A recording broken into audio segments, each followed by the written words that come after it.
Okay, so you want to own a pet hospital. You love animals. You've watched your own vet work and you've thought, this is a good business.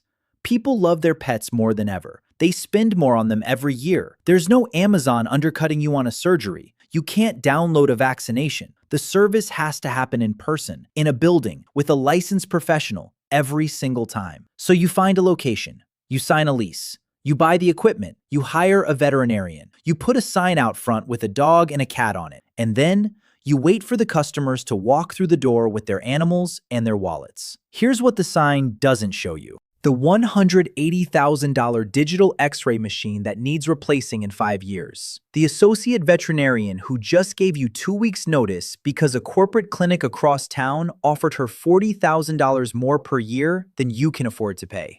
The client who spent $14,000 on her dog's cancer treatment and still left you a 1-star review because the waiting room was too small. And the letter from a company you've never heard of, offering to buy your practice for a number that sounds generous until you realize they've made the same offer to every independent clinic within 30 miles of you. Veterinary medicine is one of the fastest growing industries in America.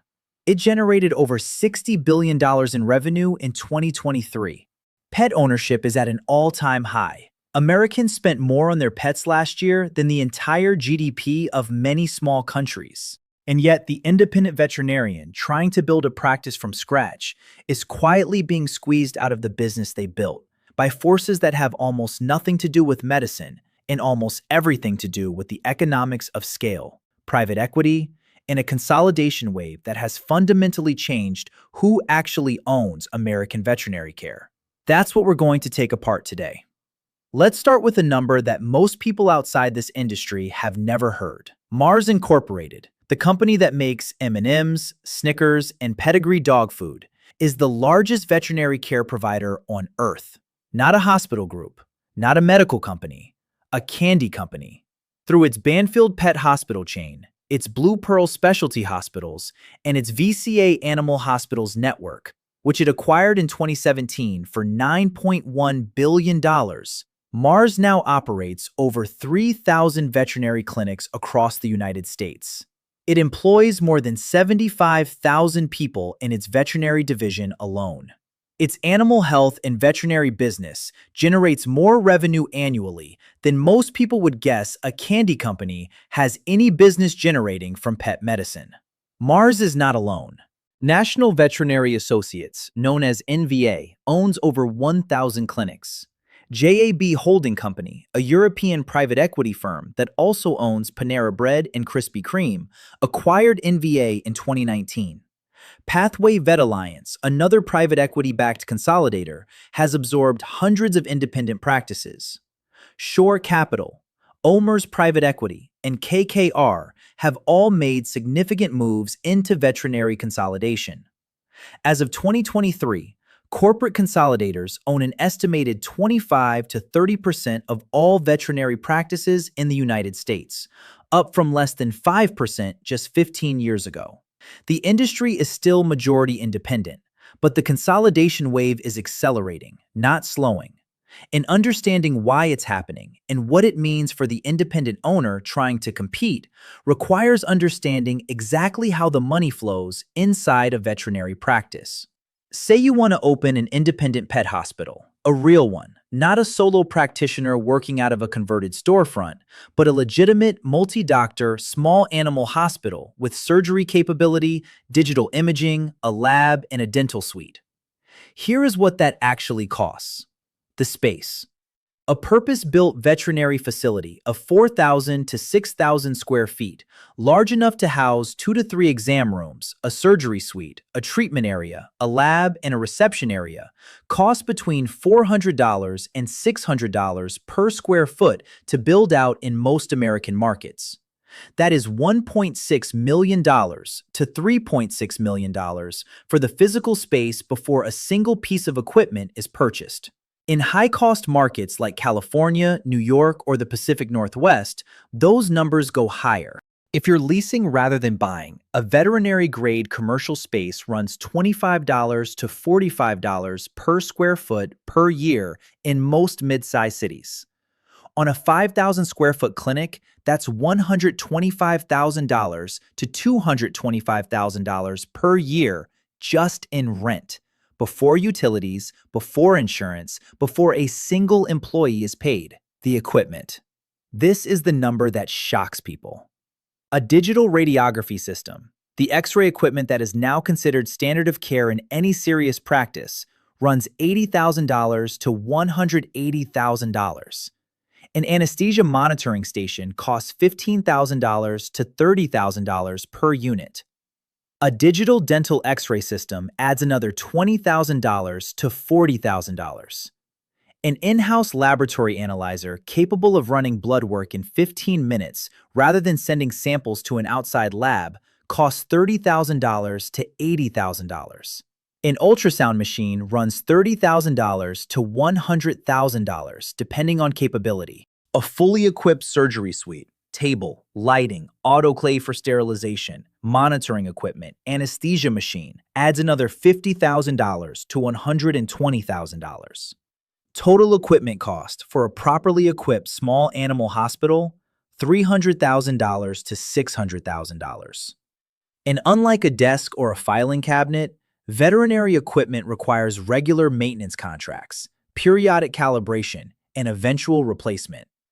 The digital X-ray machine you bought on day one has a useful life of roughly 8 to 10 years before the technology is outdated enough that your clients are getting better imaging at the specialist down the street. The inventory. A functioning veterinary pharmacy requires carrying controlled substances, antibiotics, antiparasitics, vaccines, surgical supplies, and dozens of specialty medications. Initial pharmaceutical inventory for a new practice runs $40,000 to $80,000. And unlike a restaurant that restocks weekly based on what's sold, a veterinary pharmacy has to be stocked for emergencies, because you cannot tell a client that you don't have the medication their dog needs right now.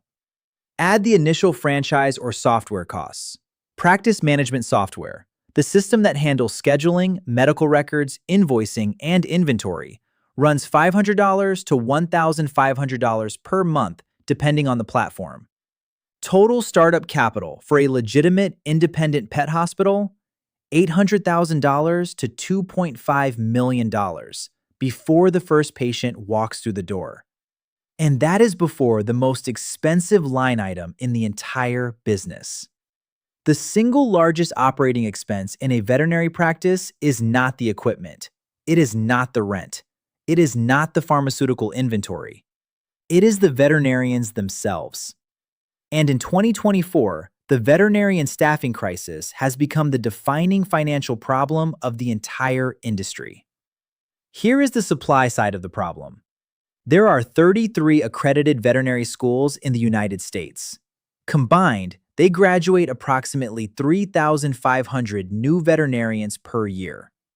The American Veterinary Medical Association estimates that the country needs to add roughly 41,000 veterinarians over the next decade just to meet current demand growth, before accounting for retirements. The gap between supply and demand is not closing. It is widening. And in a market where qualified veterinarians are scarce, the people who have the degree have the leverage. Here is what that leverage costs you as a practice owner. The median salary for a veterinarian in the United States in 2024 was approximately $119,000 per year, according to the Bureau of Labor Statistics. But median is misleading in this market.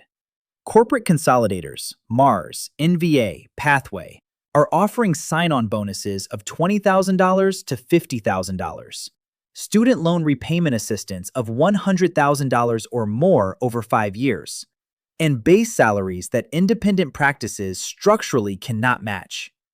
The average veterinary school graduate in 2024 carries $150,000 to $200,000 in student loan debt. When a corporate employer offers to pay that debt down, while also offering a higher base salary, a retirement plan, and paid continuing education, competing with that offer as an independent clinic owner is not a fair fight. Veterinary technicians, the licensed support staff who assist in surgery, run lab equipment, administer treatments, and handle anesthesia monitoring, earn $35,000 to $55,000 per year, depending on experience and location. Annual turnover rates for veterinary technicians across the industry run at approximately 30%.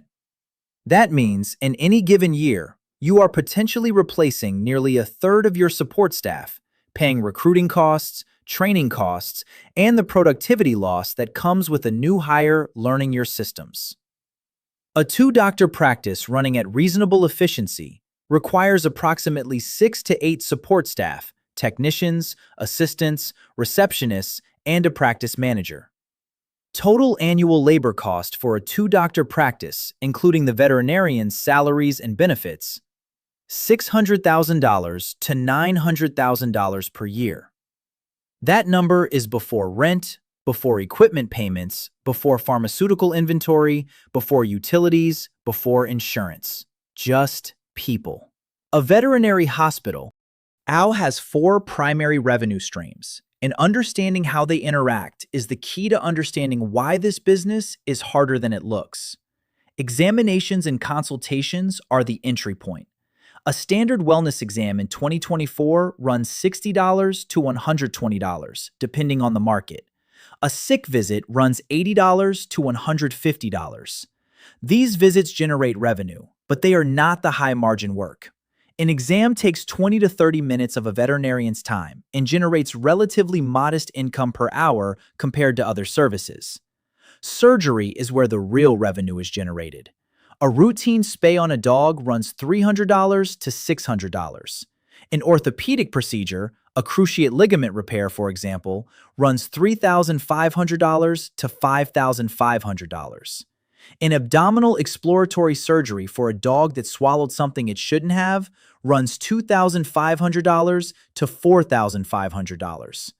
Emergency surgery on a twisted stomach, a life-threatening condition called gastric dilatation volvulus, runs $3,000 to $7,500. Surgery is high revenue per hour.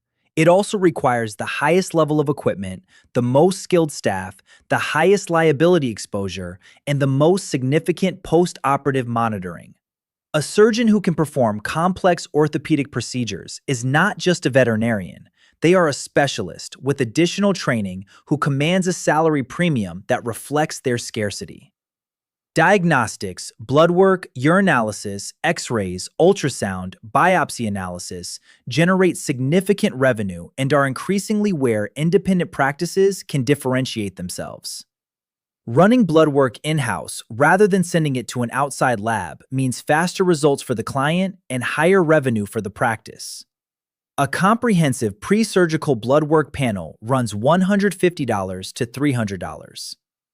Digital chest x-rays run $200 to $400.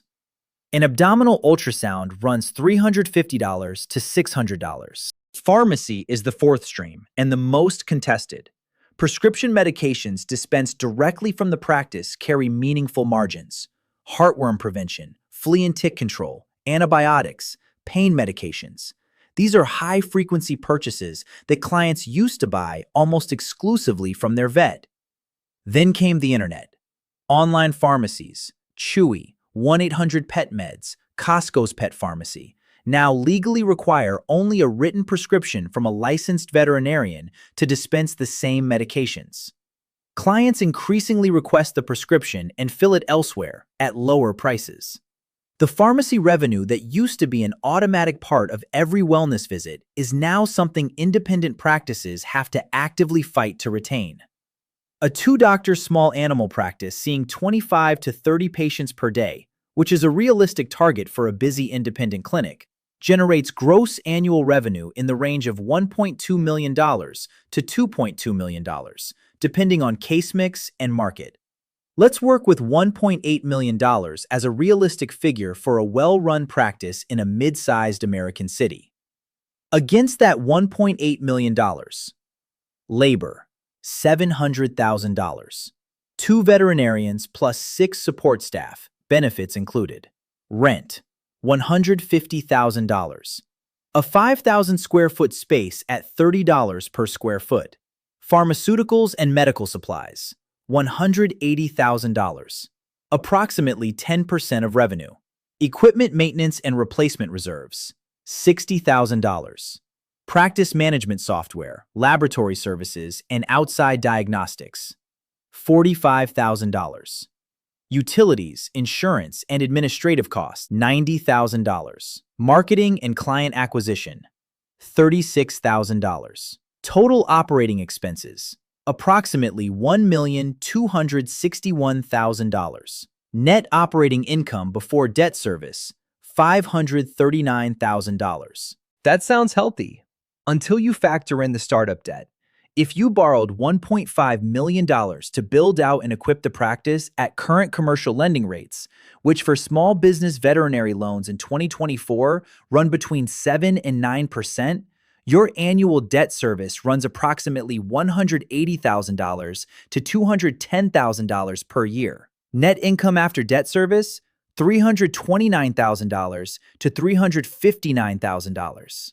On a $1.5 million investment, that is a return of roughly 22% in a good year. That number looks strong, and it is, compared to many small businesses. But here is what that number assumes. It assumes both veterinarians stayed. It assumes no major equipment failure. It assumes the building's HVAC system didn't need replacement. It assumes no malpractice claim. It assumes the corporate clinic that opened 6 blocks away didn't hire one of your doctors away with a $40,000 signing bonus and student loan repayment. Remove one veterinarian and your revenue drops by 40% while your fixed costs barely move. That $329,000 in net income becomes a loss before you've had time to post the job listing. This is the structural fragility at the center of the independent veterinary practice. The entire business runs on the assumption that 2 or 3 people with specific, scarce, expensive credentials show up every morning. The day one of them doesn't, the financial model breaks in a way that a mall or a hotel or a ranch simply does not.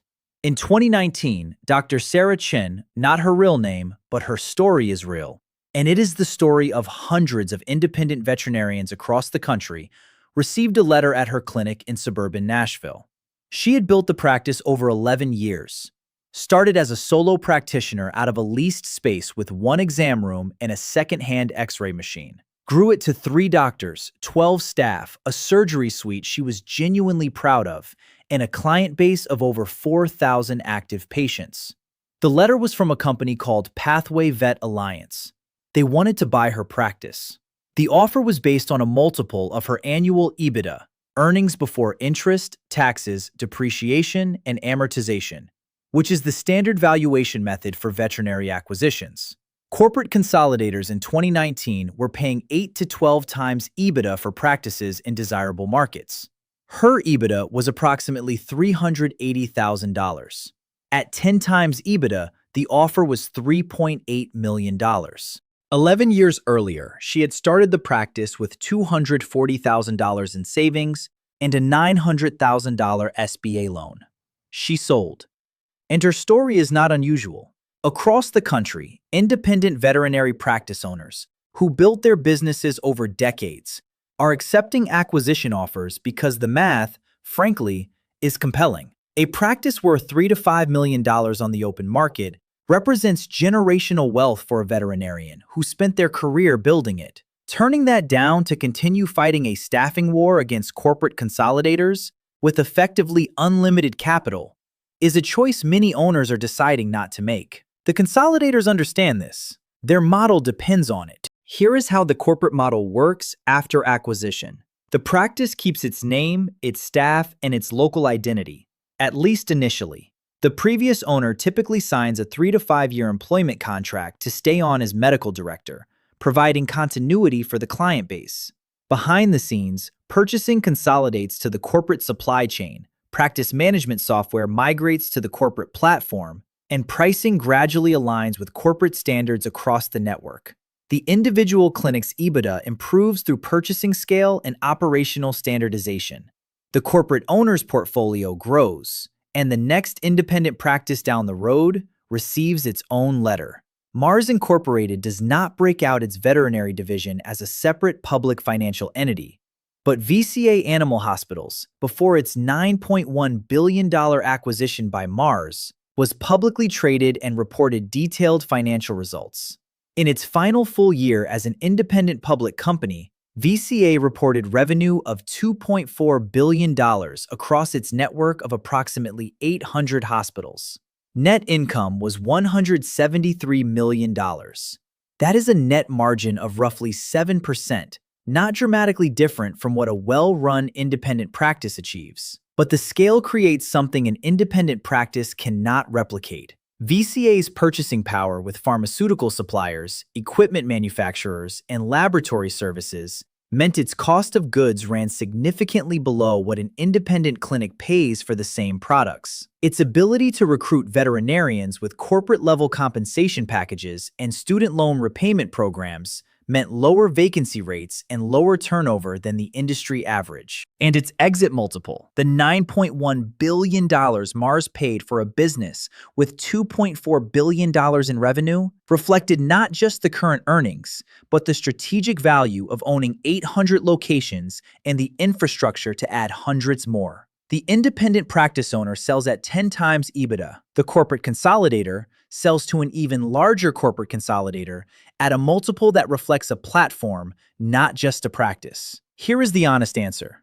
An independent pet hospital, built carefully, staffed well, and located in the right market can be one of the most durable small businesses in America. Pet ownership does not decline in recessions the way discretionary spending does. Veterinary care has demonstrated remarkable price inelasticity, which means clients pay even when prices rise because the alternative is not treating an animal they love. Emergency veterinary revenue is essentially recession-proof. The business works.